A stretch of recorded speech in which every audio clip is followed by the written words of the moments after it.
Fala meu cotista, beleza? Sejam bem-vindos a mais um vídeo do canal Fira Questão. Ivan aqui falando. E bora bater um papo sobre o XPLG, fundo de logística da XP. Vamos dar uma olhadinha em o que rolou durante esse mês. Fundo com início em junho de 2018, tem um PL de 3 bi e 300 milhões. Ele está passando por emissão agora, vai chegar a um PL aí de quase 5 bi.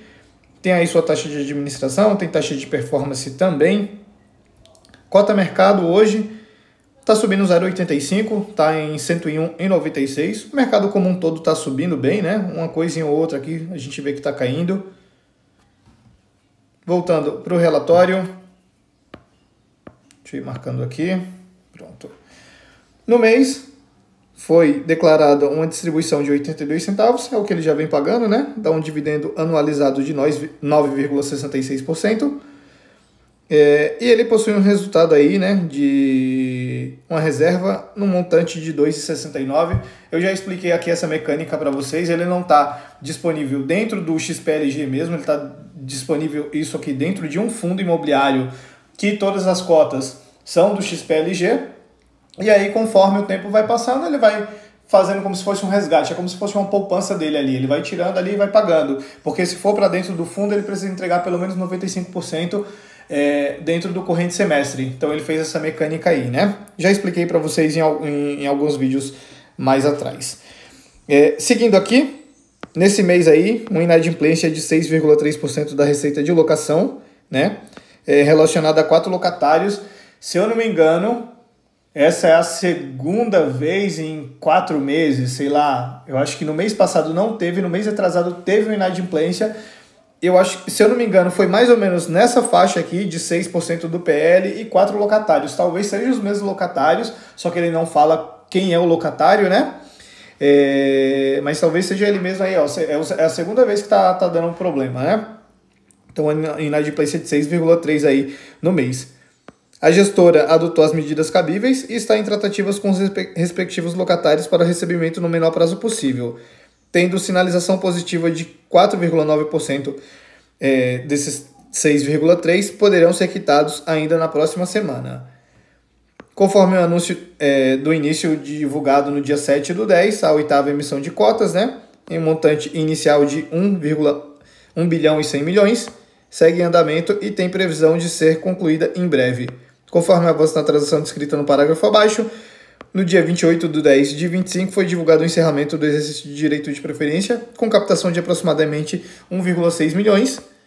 Então, assim, para você ver como o pessoal é desligado, né? Mesmo a cota no secundário negociando abaixo do valor patrimonial, tem uma pessoa ou outra que acaba exercendo ali o direito de preferência e pagando um valor mais caro, né?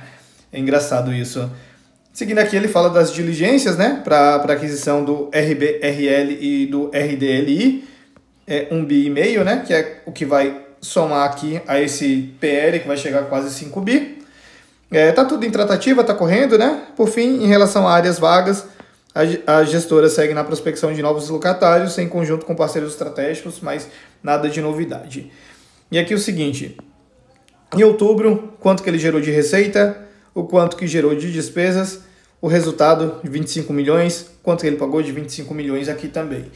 E em relação a essa reserva aqui que eu falei com vocês, seguinte, a gente sempre vai ver aqui em lucro imobiliário, 3 milhões. Então ele teve que tirar 3 milhões de lá para colocar aqui, para compor o resultado para pagar os 82 centavos. Então a gente olha aqui nesse ano de 2025, ele utilizou 60 milhões já lá daquela reserva, né? Fora outras vendas também que ele tinha. Então assim, ele gerou 257, pagou 255, só que lembre-se, isso aqui tem muito não recorrente, que 60 milhões aqui é de não recorrente, tá aqui dentro, né? Nos últimos 12 meses, ele utilizou 3 milhões a mais, aí já foi um pouquinho menor, né? Gerou 301 milhões, pagou 304. Seguindo aqui, a gente vê o resultado financeiro, né? A evolução do valor da cota e o volume médio diário negociado. Então a cota patrimonial está em R$ 105,97, cota mercado aí por faixa de R$ 101 reais. O volume médio diário negociado, 3 milhões aqui, né? A gente vê aqui a liquidez, 3 milhões. Aqui o resultado do fundo, né? A rentabilidade do fundo. Então, assim, bate aí com o IFIX, né? Bem pau a pau com o IFIX. Em um momento ou outro ele acaba passando, tipo nessa janela aqui. Mas de restante, ó, ele anda muito junto. O IFIX sobe, o IFIX cai, ele cai. Ele vai andando muito junto, ele não descola muito não do IFIX. Investimento por classe de ativo, 96% em imóveis. Aí ele tem aqui um pouquinho em caixa e cotas de fundo imobiliário. Tipologia dos contratos, bem meio a meio aí entre típico e atípico. Os locatários dele, o maior, Leroy Merlin, seguido de Renner, Mercado Livre. Setor de atuação, comércio varejista é o maior. Correção dos contratos, IPCA e IGPM, 92,8%. Atualização dos contratos, agora em outubro, 5%. Vencimento dos contratos, tem vencimento em aberto aí de 24, né? 23, 25 tem mais 5% aí para vencer. Revisional dos contratos, tem revisional em aberto aí de 23, 24 e agora nesse ano tem mais 12% em 25, que a gente está falando de 23% aí cabível de revisional. Período médio dos contratos, 5,2 anos. Evolução da vacância física, então ele chegou a bater lá quase 8% em maio, né? Foi diminuindo aos pouquinhos, agora está em 4,4%. Composição física consolidada, os inquilinos dele aqui, né? Leroy Merlin, Mobile, Mercado Livre. A diversificação regional, então a gente vê aqui 9,6% em Pernambuco, 9,7% em Minas, 13,1% no Rio de Janeiro, quase 48% em São Paulo, aí tem aqui um pouquinho em Santa Catarina também e Rio Grande do Sul.